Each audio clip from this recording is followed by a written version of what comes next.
ಕೆಲವೊಂದು ವರ್ಷಗಳ ಹಿಂದೆ ಟರ್ಕಿಯ ಒಂದು ಕೃಷಿ ಭೂಮಿಯಲ್ಲಿ ಕೆಲವೊಂದಷ್ಟು ಜನ ವ್ಯವಸಾಯ ಮಾಡ್ತಿರ್ತಾರೆ. ಅಲ್ಲಿ ಹೊಲವನ್ನ ಉಳುವಂತಹ ಸಮಯದಲ್ಲಿ ಕಲ್ಲೊಂದು ಪದೇ ಪದೇ ಅಡ್ಡ ಸಿಗ್ತಾನೆ ಇರುತ್ತೆ. ಆಗ ಅಲ್ಲಿದ್ದಂತಹ ಒಬ್ಬ ಹುಡುಗ ಮತ್ತವನ ಸ್ನೇಹಿತರು ಈ ಕಲ್ಲನ್ನ ಈ ಜಾಗದಿಂದ ತೆಗೆಯೋಣ, ಈ ಕಲ್ಲು ತುಂಬಾ ತಡೆಯಾಗ್ತಿದೆ, ಹೊಲವನ್ನ ಸರಿಯಾಗಿ ಉಳ್ಳಿಕ್ಕೆ ಸಹ ಆಗ್ತಿಲ್ಲ ಅಂತ ಭೂಮಿಯನ್ನ ಅಗಿಲಿಕ್ಕೆ ಆರಂಭ ಮಾಡ್ತಾರೆ. ಮೊದಲಿಗೆ 2-3 ಅಗಿತಿರ್ತಾರೆ. ಆದ್ರೆ ಭೂಮಿಯನ್ನ ಅಗಿತಾ ಅಗಿತಾ ಆಳ ಜಾಸ್ತಿ ಆಗ್ತಾನೆ ಇರುತ್ತೆ. 3 ಜನ ಇದ್ದವರು 6 ಜನ ಆದ್ರು, 6 10 ಆದ್ರು. ಭೂಮಿನ ಅಗಿದಷ್ಟು ಆಳ ಹೋಗ್ತಾನೆ ಇತ್ತು. ಆಗ ಅವ್ರಿಗೆ ಗೊತ್ತಾಗತ್ತೆ, ಇದೊಂದು ಸಾಧಾರಣ ಕಲ್ಲಲ್ಲ, 20,000 ಟನ್ ಇದ್ದಂತಹ ಒಂದು ಬೃಹದಾಕಾರದ ಪಿಲ್ಲರ್ ಅಂತ. ಆಗ ಅಲ್ಲೇ ಸಮೀಪದಲ್ಲಿದ್ದಂತಹ ಜರ್ಮನ್ ಆರ್ಕಿಯಾಲಜಿಸ್ಟ್ ಅಲ್ಲಿಗೆ ಭೇಟಿ ನೀಡ್ತಾರೆ. ಅವರ ರಿಸರ್ಚ್ ಅನ್ನ ಮಾಡಿದ ನಂತರ ಹೇಳ್ತಾರೆ, ಇಲ್ಲಿನ ಜನರು ಇಷ್ಟು ದಿನ ವ್ಯವಸಾಯ ಮಾಡ್ತಾ ಇದ್ದಂತಹ ಸ್ಥಳ ಪ್ರಪಂಚದ ಅತಿ ಹಳೆಯ ದೇವಸ್ಥಾನದ ಮೇಲಿದೆ ಅಂತ. ಆ ದೇವಸ್ಥಾನದ ಹೆಸರು ಗೊಬೆಕ್ಲಿ ಟೆಪೆ. ಕ್ಲಾಸ್ಮೆಟ್ ಅನ್ನುವಂತಹ ಜರ್ಮನ್ ಸೈಂಟಿಸ್ಟ್ 1999ರಿಂದ 2014ರವರೆಗೆ ಬಹಳಷ್ಟು ರಿಸರ್ಚ್ ಗಳನ್ನ ಈ ಸ್ಥಳದ ಮೇಲೆ ಮಾಡಿರ್ತಾರೆ. 20,000 ಟನ್ ಕೇಜ್ಗಳಿದ್ದಂತಹ ಕಲ್ಲುಗಳನ್ನ ಅಲ್ಲಿದ್ದಂತಹ ಜನ ಹೇಗೆ ಕೊಂಡು ತಂದಿರಬಹುದು, ಹಾಗೆ ಒಂದು ಸ್ಥಳದಿಂದ ಇನ್ನೊಂದು ಸ್ಥಳಕ್ಕೆ ಸಾಗಾಣಿಕೆ ಹೇಗೆ ಮಾಡಿರ್ಲಿಕ್ಕೆ ಸಾಧ್ಯ, ಹಾಗೆ ಆ ದೇವಸ್ಥಾನದಲ್ಲಿದ್ದಂತಹ ಕಲ್ಲುಗಳು ಇಂಗ್ಲಿಷ್ ವರ್ಣಮಾಲೆಯ ಟಿ ಆಕಾರದಲ್ಲಿರುತ್ತೆ. ಅದು ಮನುಷ್ಯನ ತಲೆ ಹಾಗೆ ದೇಹವನ್ನ ಹೋಲುತ್ತೆ. ಆ ದೇವಸ್ಥಾನದ ನಡುವಿನಲ್ಲಿ ಟಿ ಆಕಾರದ ಬೃಹದಾಕಾರದ 2 ಕಲ್ಲುಗಳಿದ್ರೆ ಅದರ ಸುತ್ತಲೂ ಚಿಕ್ಕ ಚಿಕ್ಕ ಬೇರೆ ಕಲ್ಲುಗಳಿತ್ತು.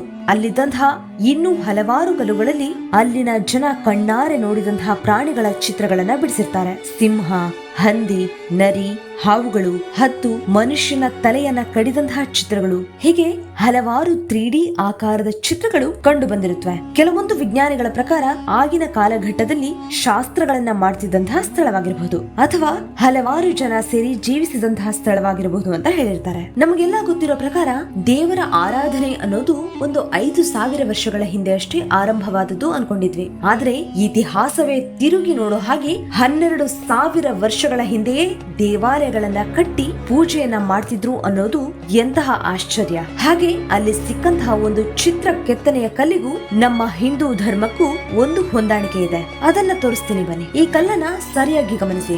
ಇದರಲ್ಲಿ ಒಂದು ಹಂದಿ ಇದೆ, ಅದರ ಮೇಲೆ ಒಂದು ವೃತ್ತಾಕಾರವಿದೆ, ಅದರ ಮೇಲೆ 5 ಪ್ರಾಣಿಗಳಿವೆ. ಅದೇ ರೀತಿ ನಮ್ಮ ಹಿಂದೂ ಧರ್ಮದಲ್ಲಿ ವಿಷ್ಣು 10 ಅವತಾರಗಳನ್ನ ಎತ್ತಿರ್ತಾರೆ. ಅದರಲ್ಲೊಂದು ಅವತಾರ ವರಾಹ ಅವತಾರ.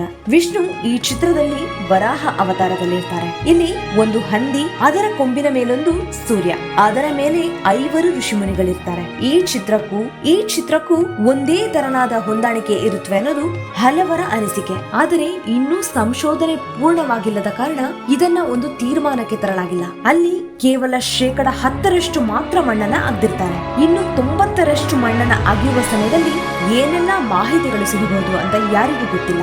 ಇನ್ನೊಂದು ವಿಚಿತ್ರ ಸಂಗತಿ ಏನಂದ್ರೆ, ಹಲವಾರು ವರ್ಷಗಳ ಹಿಂದೆ ಸಾವಿರಾರು ಜನ ಸೇರಿ ಕಟ್ಟಿದ್ದಂತಹ ಈ ದೇವಸ್ಥಾನವನ್ನ ಕೇವಲ 1000 ವರ್ಷಗಳು ಮಾತ್ರ ಬಳಸಿದ್ದಾರೆ. 1500ನೇ ವರ್ಷಕ್ಕೆ ಎಲ್ಲರೂ ಸೇರಿ ಅವರೇ ಕಟ್ಟಿದ್ದಂತಹ ಅಷ್ಟು ದೊಡ್ಡ ದೇವಾಲಯವನ್ನ, ಅವರು ಆರಾಧನೆ ಮಾಡಿ ಜೀವಿಸಿದ್ದಂತಹ ದೇವಾಲಯವನ್ನ ಮುಂದಿನ ಪೀಳಿಗೆಗೆ ತಿಳಿಯದ ಹಾಗೆ ಅಲ್ಲಿನ ಜನರೇ ಸೇರಿ 1000 ಟನ್ಗಳಷ್ಟು ಮಣ್ಣನ್ನು ಹಾಕಿ ಯಾಕೆ ಮುಚ್ಚಿರ್ತಾರೆ ಅನ್ನೋದೇ ಇಂದಿಗೂ ತಿಳಿದಂತಹ ನಿಗೂಢ ವಿಷಯ. ಹೀಗೆ ಈ ಪ್ರಪಂಚದಲ್ಲಿ ಅದೆಷ್ಟು ವಿಷಯಗಳು ಮಣ್ಣಲ್ಲಿ ಮಣ್ಣಾಗಿ ಹೂತು ಹೋಗಿದೆಯೋ ಗೊತ್ತಿಲ್ಲ. ಇಂದಿನ ಈ ವಿಡಿಯೋ ನಿಮ್ಗೆ ಇಷ್ಟವಾಗಿದ್ದರೆ ಲೈಕ್ ಮಾಡಿ, ಹಾಗೆ ಶೇರ್ ಮಾಡಿ. ಇಂತಹ ಅನೇಕ ಇಂಟ್ರೆಸ್ಟಿಂಗ್ ವಿಷಯಗಳಿಗಾಗಿ ಚಾನೆಲ್ಗೆ ಸಬ್ಸ್ಕ್ರೈಬ್ ಮಾಡಿ. ಧನ್ಯವಾದ.